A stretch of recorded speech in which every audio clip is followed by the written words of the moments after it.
Right. Go. Hi, we're Jay and Sue from audiobacon.net, and we're doing this video because we love reviewing cables. And Wait a minute. Why? Why would you subject? There are many people who think we're nuts. yeah, I'm they're one of them.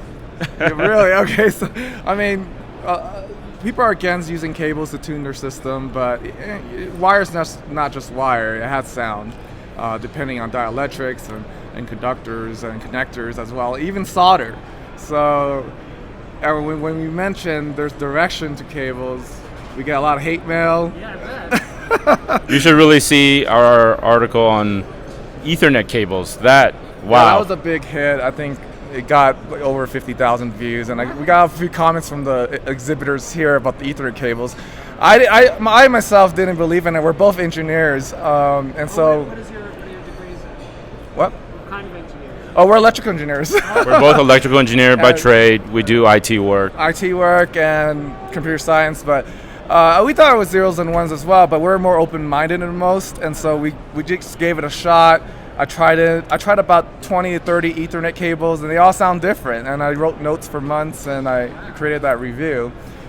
He then brought over a stack of cables to my house, and I said, no, I don't want to spend more money, and I ended up spending some money that I did not quite want to spend.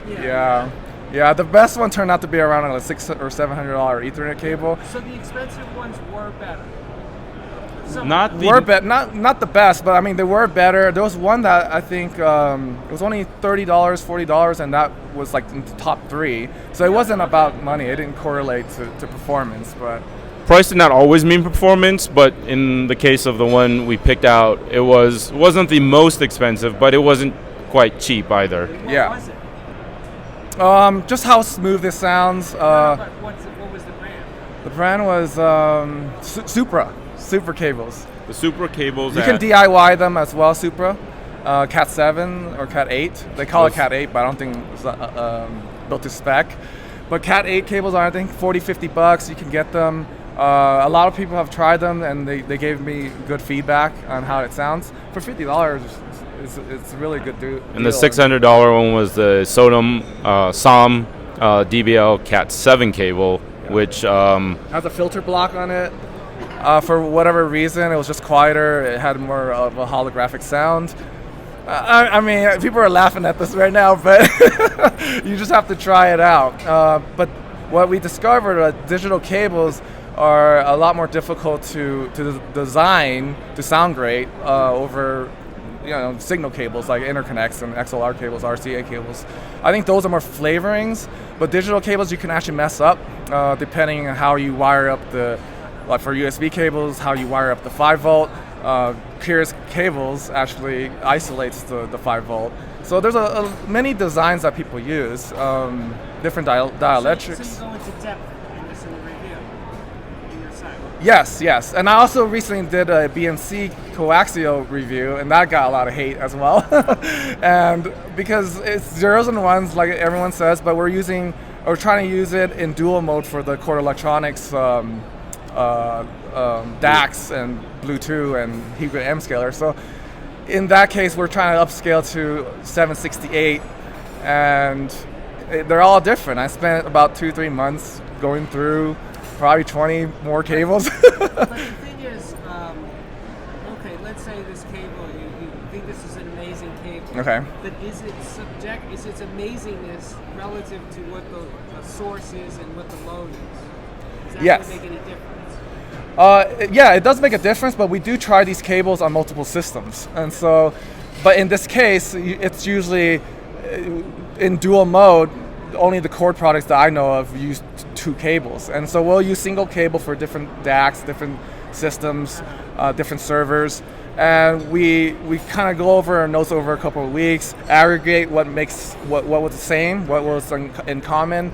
And surprisingly, you can actually predict how it would sound in another system with these tests, and it's over time as well. And so I figured the only way to test these cables properly is just to do it over time. What about blind testing? I don't think blind testing works as well. We've done a few with audiophiles and non-audiophiles, and people hear differently and describe what they hear differently, and so it becomes a little bit of an understanding of how other people hear. Yeah. So, just to kind of add on to what Jade talked about, I think when you listen to these cables, and one of the things we do is we do try to listen to these over 2 or 3, 4 systems sometimes to really kind of see how it synergizes and play with different components. And what you kind of see is you'll see certain notes and certain themes come through and repeat itself. And so that is how you kind of distill down to the core characteristic of a cable. Right. And but one more point I wanted to add was about listening, blind listening. I think in addition to what you said about the way different people uses verbs or adjectives and describing sounds, I think there's a skill that you kind of develop over time where when you listen, not everybody kind of listens to the same detail or certain aspects of the detail. Maybe it's sometimes as simple as the way the cymbal rolls off in the background, but people may be just so focused on the great vocals on that piece, and so sometimes it's more about just kind of listening to that song 5, 6 different times, and each time listening to a small component of it. Right.